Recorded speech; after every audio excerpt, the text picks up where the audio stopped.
밤에 형제들이 곧 바울과 실라를 베레아라로 보내니 그들이 이르러 유대인의 회당에 들어가니라.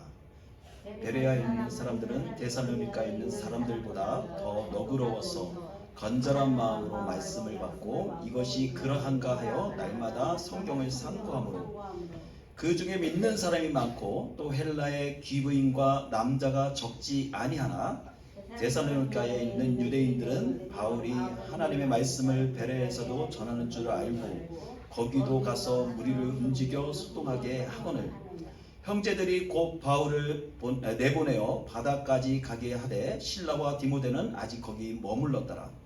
바울을 인도하는 사람들이 그를 데리고 아덴까지 이르러 그에게서 실라와 디모데를 자기에게로 속해 오라는 명령을 받고 떠나니라.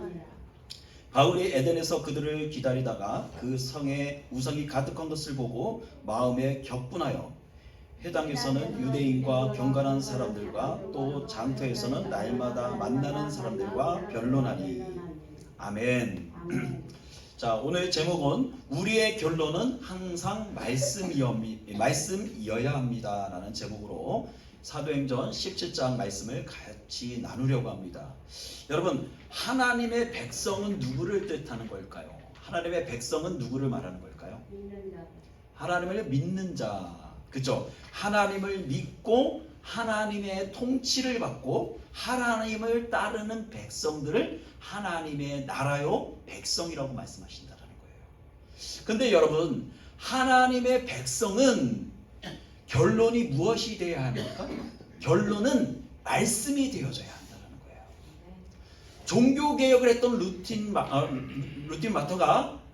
마틴 루터가 말하기를 솔라 스크립툴라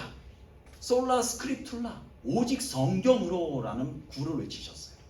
그렇듯이 우리 믿는 하나님의 백성은 솔라 스크립툴라 오직 성경 말씀이 우리 믿는 자들의 결론이 되어져야 한다는 거예요. 어떤 문제 앞에서도 또 어떤 경우에서든지 항상 말씀이 우리의 삶의 그 문제에 뭐가 되어져야 된다? 결론이 되어져야 한다는 거예요.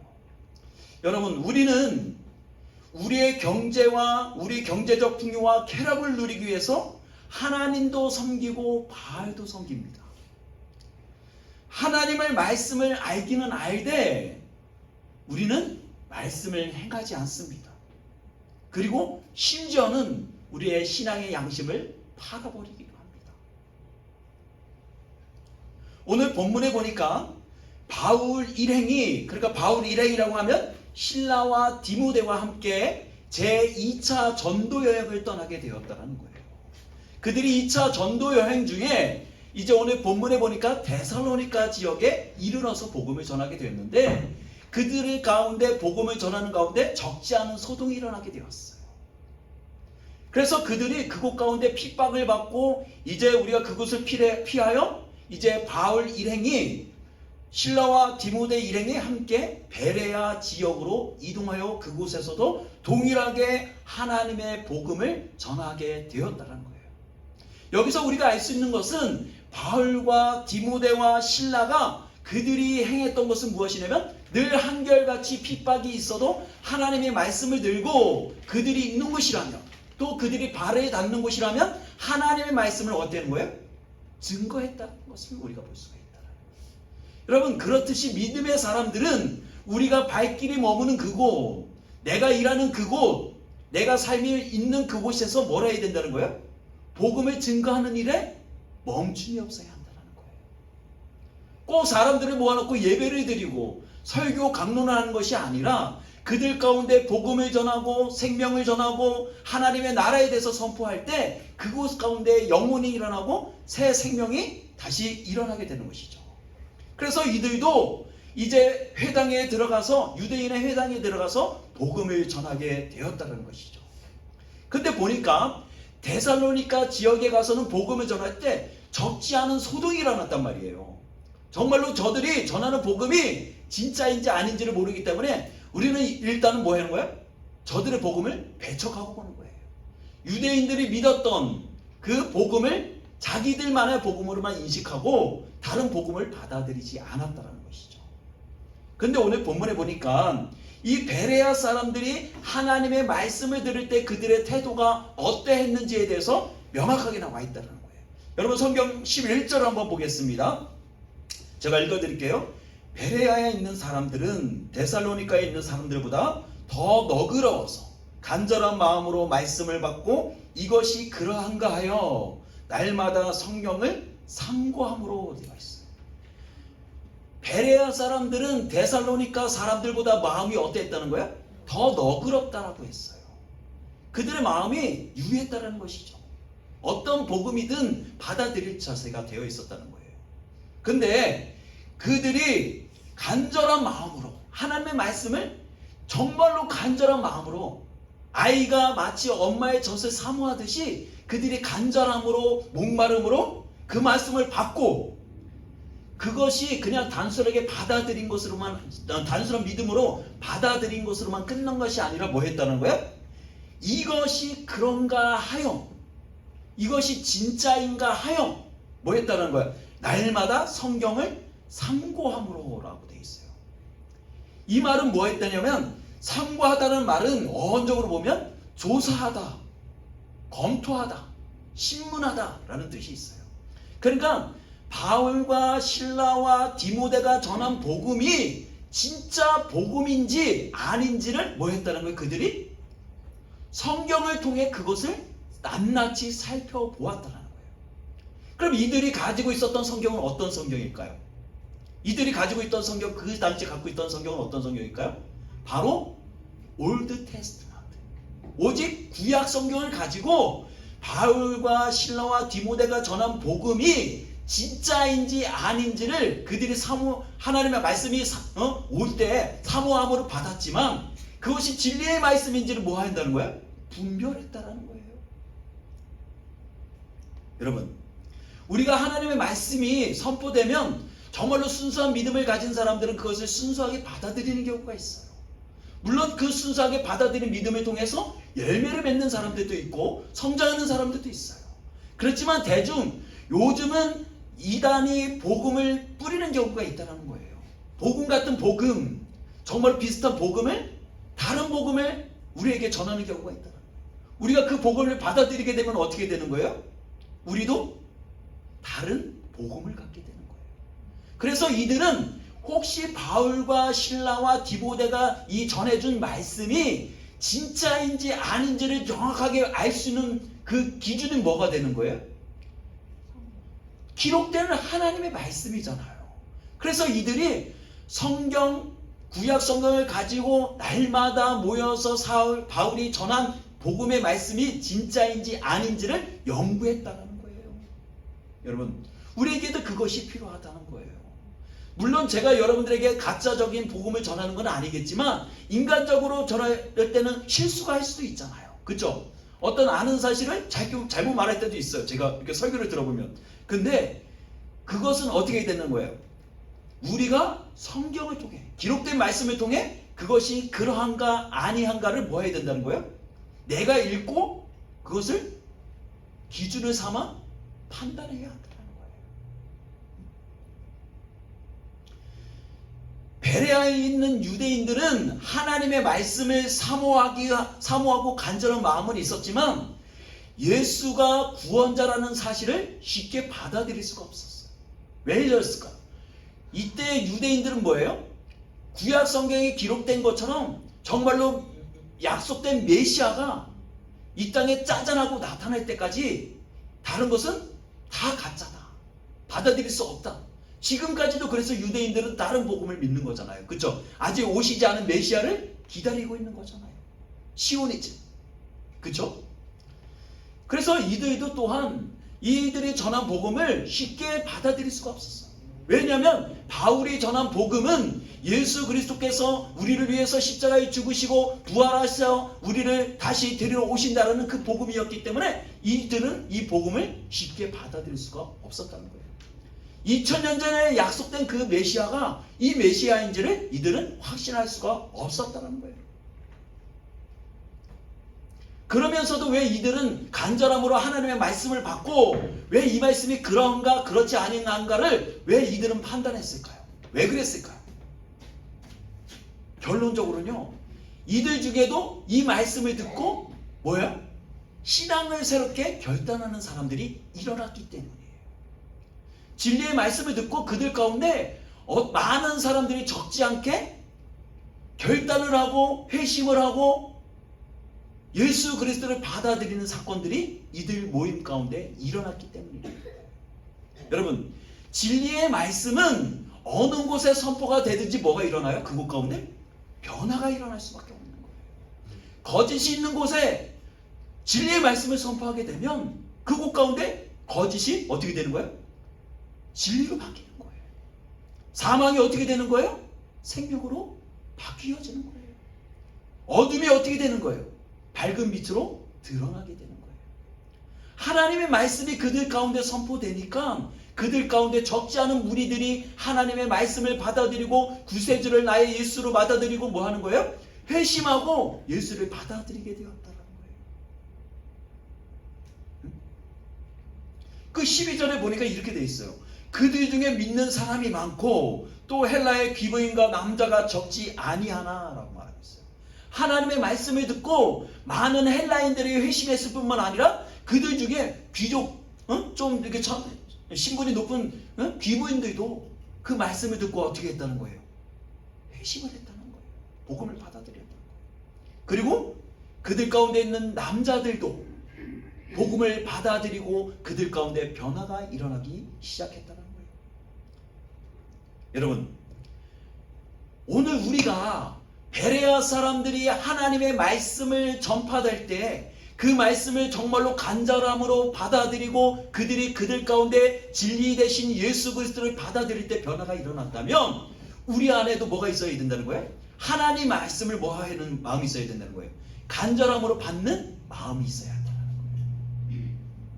그리고 그 말씀이 우리 삶의 결론이 되도록 해야 한다는 거예요. 결론이 되게 해야 된다. 그런데 왜 우리가 하나님의 말씀을 결론으로 삼아야 할까? 첫째는요, 하나님의 말씀은 진리이기 때문이라는 거예요.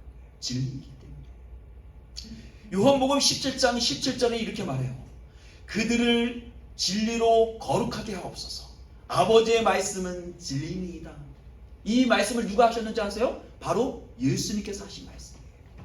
하나님의 말씀은 참 진리입니다. 진짜 진리입니다라고 말했다는 거예요. 여러분, 하나님의 말씀은 진리입니다. 믿으십시오.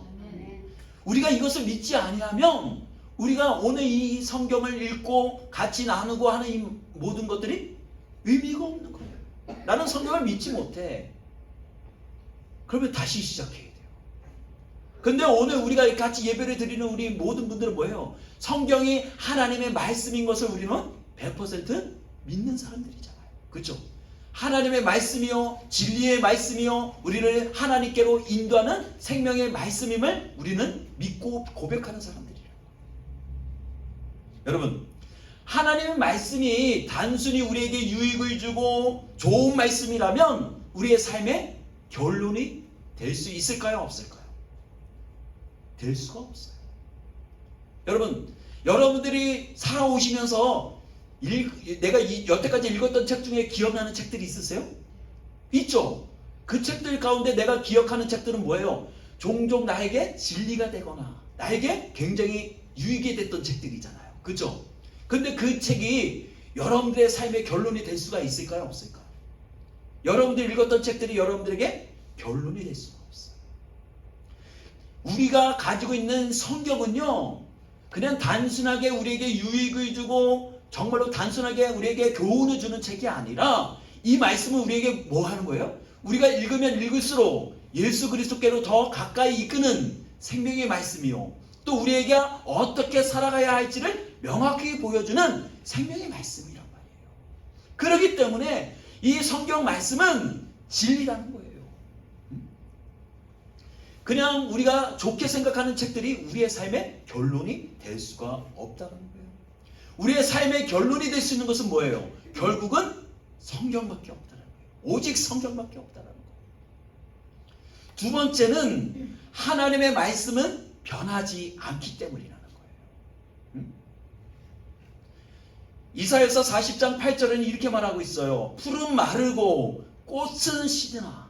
여러분, 풀도 마르고 꽃도 마르잖아요. 그렇죠? 제가 예전에 가드닝을 하다 보니까 가드닝 기계로 이렇게 잔디 깎는 기계로 이렇게 쓱 밀어버리면 어떻게 해요? 깎인 잔디는 금방 시들어버려요.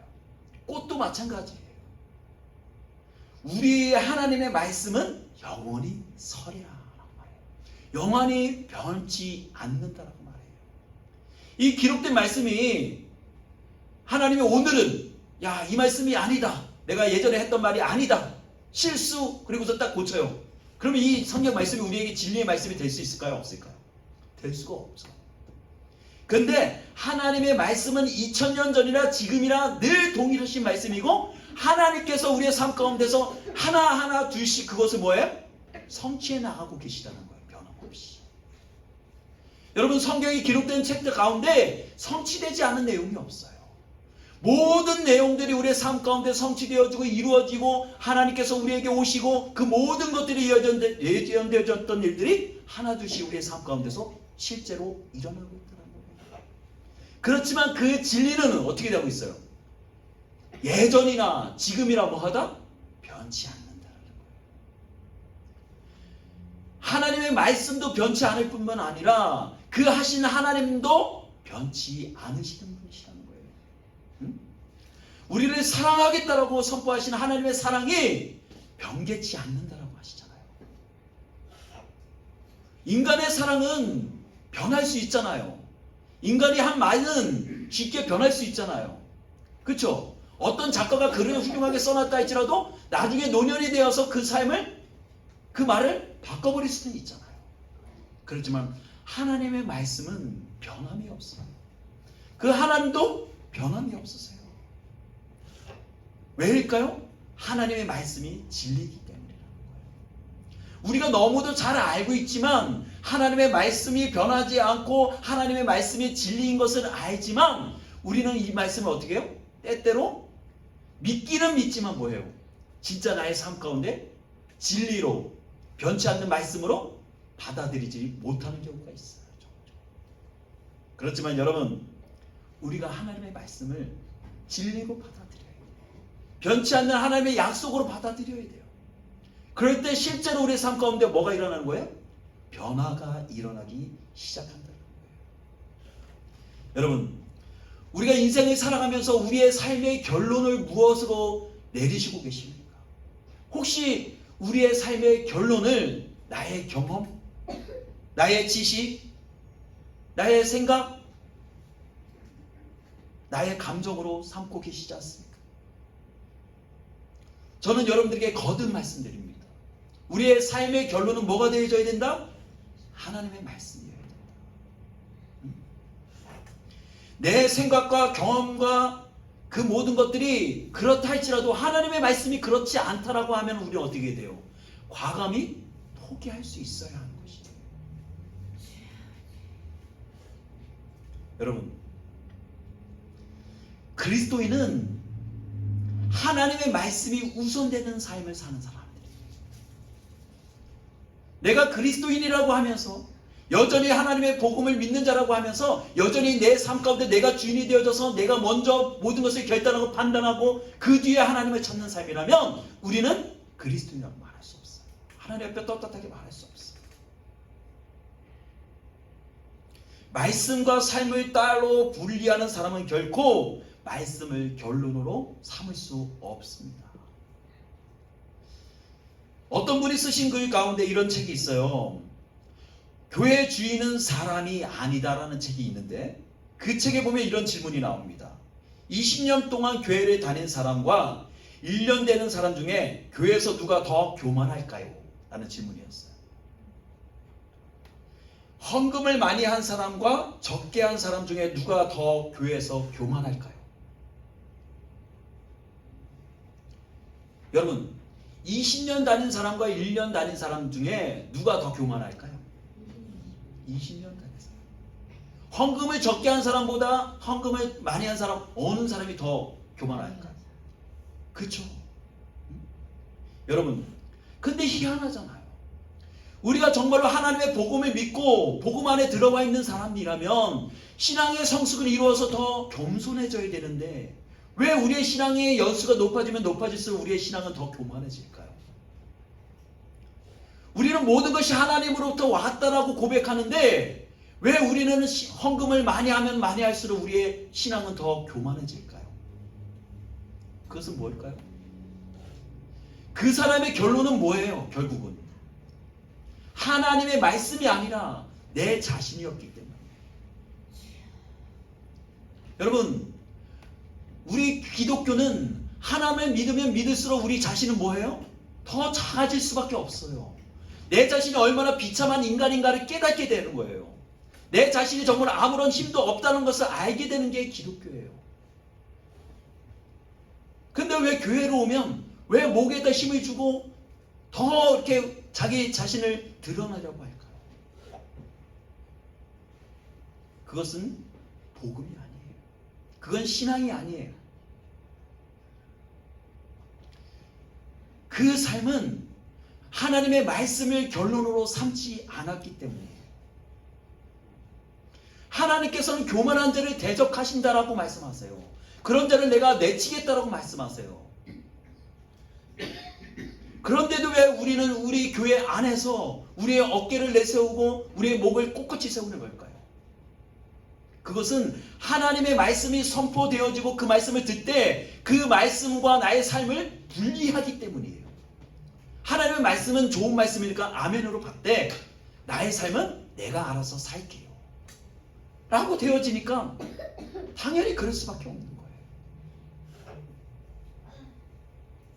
여러분, 하나님의 말씀을 듣고 읽고 아무리 그것을 달달 외운다 할지라도 중요한 것은 무엇입니까? 그 말씀이 나의 삶 가운데 실제적인 열매로 나타나요. 열매로. 그 열매로 맺혀질 때 우리는 그 사람을 보고 뭐라고 해요? 성숙한 그리스도인이라고 말해요. 여러분, 마태복음 13장에 보면 씨 뿌리는 비유가 나옵니다. 농부가 이제 시기가 되어져서 밭에 논에 씨를 뿌리는데 첫 번째 씨앗은 어디에 뿌려졌어요? 어떤 길가에 떨어졌다는 거예요. 길가에 떨어져서 새들이 날아와서 그 씨앗을 모조리 다 집어먹었다는 말이에요. 또 어떤 씨앗은 돌밭 가운데 떨어져 그들이 뿌리를 내릴 수가 없었다고 말해요. 또 어떤 씨앗은 가시 나무 떨기 가운데 떨어져서 그들이 제대로 자라날 수 없다고 해요.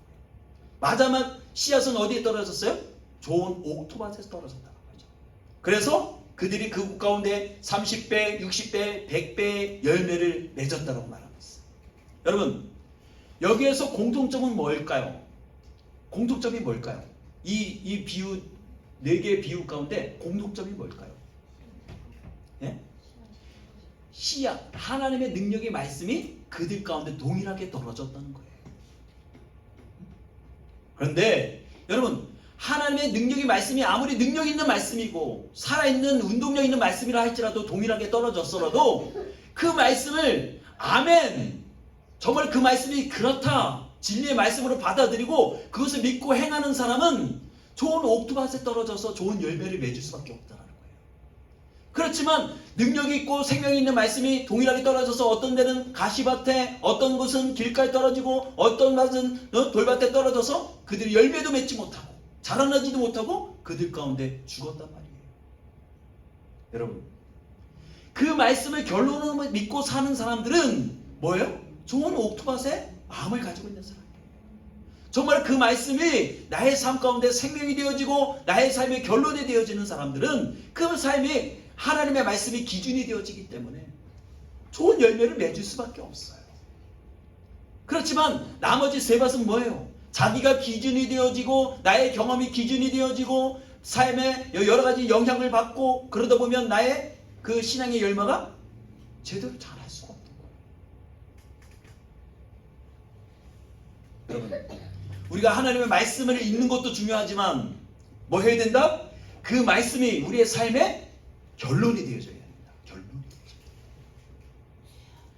그 말은 우리의 삶의 기준이 되어져야 한다는 말이에요. 기준이 되어져야 된다.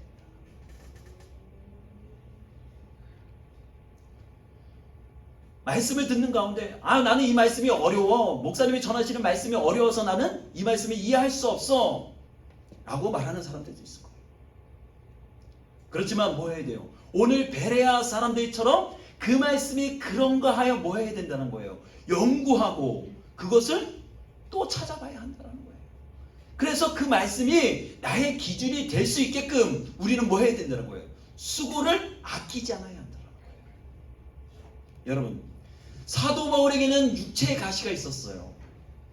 그래서 바울은 하나님께 간절함으로 기도합니다. 하나님, 내게서 이 고통을 거두어 주십시오. 바울이라면 충분히 기도할 수 있는 기도의 내용이에요. 왜일까요? 사도 바울은 누구보다도 이방인 선교에 있어서 앞장섰던 사람이에요. 그렇기 때문에 하나님께 당당히 요구할 수도 있는 입장이었을 거예요. 그렇죠? 그렇기 때문에 사도 바울은 기도했을 것입니다. 하나님, 내게서 이 질병을, 고통을 거두어 주십시오. 근데 하나님께서 오히려 말씀하십니다. 내 은혜가 내게 족하다. 이는 내 능력이 약한 데서 온전하여 지니라. 여러분, 하나님께서는 사도 바울의 기도에 대해서 뭐라고 말씀하시는 거예요? 하나님, 내 이 질병을 고쳐주세요 라고 기도했는데, 보통 하나님이라면, 자비 하나님이라면 어떻게 돼? 오케이, 내 사랑하는 아들이니까 너 고쳐줄게 라고 말씀하셔야 돼요. 근데 하나님께서 말씀하세요. NO 라고 말씀하세요. 오히려 약한 데서 너의 능력이 온전해진다. 약한 것이 너에게 유익이다라고 말씀하세요. 사도 바울은 이 응답을 받은 이후로 더 이상 하나님께 기도하지 않습니다. 하나님, 나에게서 다시 한번 간절함으로 기도하오니 나의 질병을 고쳐주십시오라고 기도하지 않아요. 오히려 뭐라고 말하고요? 나의 가시를, 내 육체의 가시를 어떻게 했다라고 말하고 있어요? 자랑했다라고 말하고 있어요. 고린도후서 12장 9절에 이렇게 말해요. 그러므로 도리어 크게 기뻐함으로 나의 여러 약한 것들에 대하여 자랑하리니 이는 그들의 능력으로 내게 머물게 하려 함이라 라고 말하고 있어요. 사도 바울이 이런 고백을 할 수 있었던 것은 무엇일까요? 자기의 기도가 응답되지 않았음에도 불구하고 내가 하나님께 오히려 더 감사합니다 하고 기도할 수 있던 것은 무엇일까요? 그 이유가 무엇일까? 그것은 사도 바울의 삶의 기준은 뭐가 되었기 때문에? 하나님의 말씀이었기 때문에. 하나님이 노라고 말씀하시면 저는 그것도 기쁨으로 받아들이겠습니다. 그것을 오히려 저의 육체의 가시로 자랑하겠습니다. 기뻐하겠습니다. 라고 고백할 수 있었다는 거예요. 여러분, 사도 바울이니까 이것이 가능하지 라고 말하지만 여러분, 이것은 동일하게 우리에게도 적용될 수가 있는 거예요. 우리가 하나님 앞에 때때로 기도하고 하나님 앞에 간절함을 부르짖을 때 하나님께서 NO 라고 답하실 때나 답을 안 해주실 때나 우리는 뭐 해야 된다는 거예요? 하나님의 말씀이 나의 삶의 결론이 되어지면 그것도 기쁨으로 뭐 할 수 있어야 된다? 테이크할 수 있어야 된다. 받아들일 수 있어야 된다. 또한 하나님의 말씀을 결론으로 삼으라는 것은 다르게 표현하자면 하나님의 말씀을 선택하라는 거예요. 선택하라는 거예요. 여러분, 우리가 인생을 살다 보면 우리의 인생은 뭐예요? 선택의 연속이잖아요. 그렇죠? 어떤 것을 선택하느냐에 따라서 나의 인생의 방향이 달라질 수가 있어요. 세상 사람들의 선택의 기준으로 대부분이 자신의 유익을 선택하는 사람들도 있을 거예요. 왜냐하면 그들의 기준은 뭐가 되기 때문에 결론은 뭐예요? 내가 이 땅에서 잘 먹고 잘 사는 것이 그들의 결론이기 때문에 그것을 선택하는 거예요. 그렇지만 적어도 하나님을 믿는 백성이라면 우리의 선택은 누가 되어야 됩니까? 예수 그리스도가 되어야 돼요. 하나님의 말씀이 되어야 돼요. 나의 삶에 비록 마이너스가 되고 손해가 된다 할지라도 하나님의 말씀을 선택할 수 있어야 돼요. 왜 그랬습니까? 말 그대로 우리는 하나님을 왕으로 모시고 살아가는 하나님의 백성이기 때문이에요. 적어도 우리가 하나님의 백성이라는 타이틀을 가지고 있다면 우리는 어떤 경우에든지 하나님의 편에 서 있을 수 있어야 된다는 거예요. 왜 많은 하나님의 백성들이 하나님의 말씀을 결론으로 삼지 못하는 걸까요? 그들은 성경을 진짜 진리의 말씀으로 받아들이지 않고 참고서로만 여기기 때문이에요. 여러분들 예전에 우리가 공부할 때 참고서라는 게 있었잖아요. 어디에서 나온 출판사의 참고서. 그것은 뭐예요? 선생님이 가르쳐준 그 공부에 뭐 하라는 거예요? 그러니까 참고하라는 거예요. 근데 우리는 우리 인생에 성경이 우리의 진리의 말씀 기준이 아니라 뭐 한다는 거예요? 그것을 참고하는 정도만 본다는 거예요. 그렇기 때문에 그 말씀이 온전하게 우리의 삶 가운데서 영향력을 발휘할 수가 없어요. 말씀을 들어도 그 말씀이 오늘 말씀 좋았어요, 목사님 그랬어요 라고 얘기해도 실제로 그 삶의 변화가 안 일어나는 건 뭐예요? 그냥 참고하기 때문이에요. 거기에서 그냥 오늘 은혜 받았습니다, 끝이에요. 거기에서. 여러분, 하나님의 말씀은 우리의 삶이 살아갈 때 단지 참고하는 정도가 아니라 뭐 해야 돼요? 결론으로 삼아야 되는 본 교과서로 삼아야 한다는 거예요. 우리 인생의 교과서.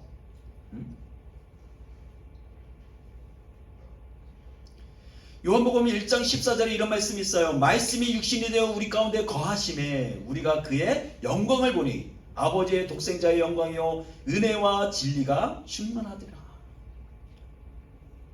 여러분, 말씀이 육신이 되어 거하시는 분이 누구라고요? 예수 그리스도라는 거예요. 이 말씀은 단순하게 텍스트, 기록된 말씀으로 끝나는 게 아니에요. 이것은 누구를 말하는 거예요? 바로 예수 그리스도라는 거예요. 예수 그리스도가 내 옆에, 내 삶 가운데 뭐가 되어지기를 원하신다는 거예요? 기준이 되어지기를 원한다. 나는 너희들의 삶의 방향이고 싶어. 나는 너희들의 삶의 결론이고 싶어 라고 말씀하시는 거예요. 그래서 우리 믿는 사람들은 이런 질문을 해야 돼요. 예수님이라면 어떻게 하셨을까라는 질문을 반드시 던져야 돼요. 예전에 그런 책이 있다고 제가 소개해 드렸잖아요. 그렇죠? 예수님이라면 어떻게 하셨을까? 우리는 순간순간마다 그 질문을 드릴 수 있어야 됩니다. 그런 질문을 드리게 되면 바로 답이 나오게 되어 있잖아요. 그렇죠? 우리에게 주시는 하나님의 음성이 있어요. 그러면 그 답이 나온 답을 우리는 따라가면 되는 거예요. 그것이 곧 하나님의 말씀이 우리의 삶의 결론이 되어지는 삶이에요. 여러분, 말씀을 마무리합니다. 하나님의 말씀을 결론으로 삼고 사는 삶은 생각보다 쉽지 않습니다. 내가 이해되어지고 내 유익이 될 때는 아무런 어려움이 없어요. 이것도 은혜가 되고 저것도 은혜가 돼요.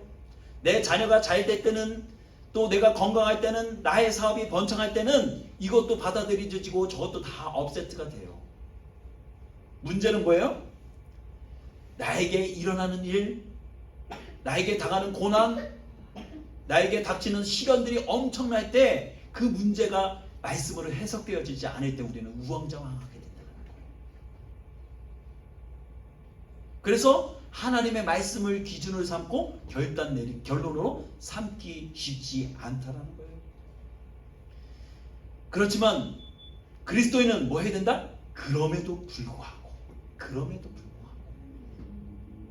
우리는 하나님의 말씀을 우리의 삶의 기준, 결론을 삼고 그 판단에 따라 움직여야 한다는 거예요. 여러분, 우리는 우리의 삶을 우리의 감정이나 경험에 따라서 움직이는 사람들이 아니에요. 우리의 삶의 방향은 누구라고요? 예수 그리스도, 하나님의 말씀, 예수 그리스도의 진리의 말씀이 우리의 삶의 결론이에요.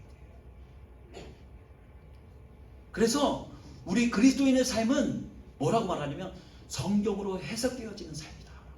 성경으로 해석되어지는 삶. 그리스도인은 어려움을 만날 때 성경을 펼치면 그 안에 답이 있어요. 하나님이 이미 다 모든 것을 예비하셨어요. 너희가 이런 환난을 당하면 어떻게 해야 되는지, 너희가 어떻게 믿음을 지켜야 하는지, 너희가 어떤 삶을 지켜나가야 하는지, 하나님께 어떻게 예배를 해야 되는지, 그 모든 것들이 어디 있다고요? 기록된 성경의 말씀에 있다고요. 그러니 우리가 이 말씀을 읽어야 돼요? 안 읽어야 돼요? 읽어야 되잖아요. 오직 성경, 정말로 하나님의 말씀이 그런가 하여 날마다 모여서 뭐 해야 된다는 거예요? 연구해야 된다는 거예요. 읽고 연구해야 된다는 거예요. 받아들이고.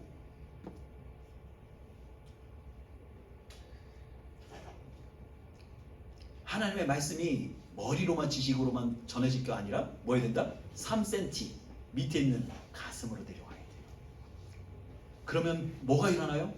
변화가 일어나기 시작해요. 가정의 변화가 돼요. 문제아들이 변화가 되기 시작해요. 여러분, 그것을 위해 기도하십시오.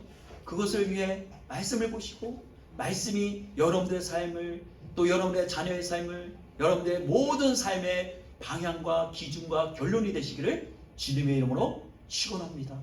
아멘. 기도하도록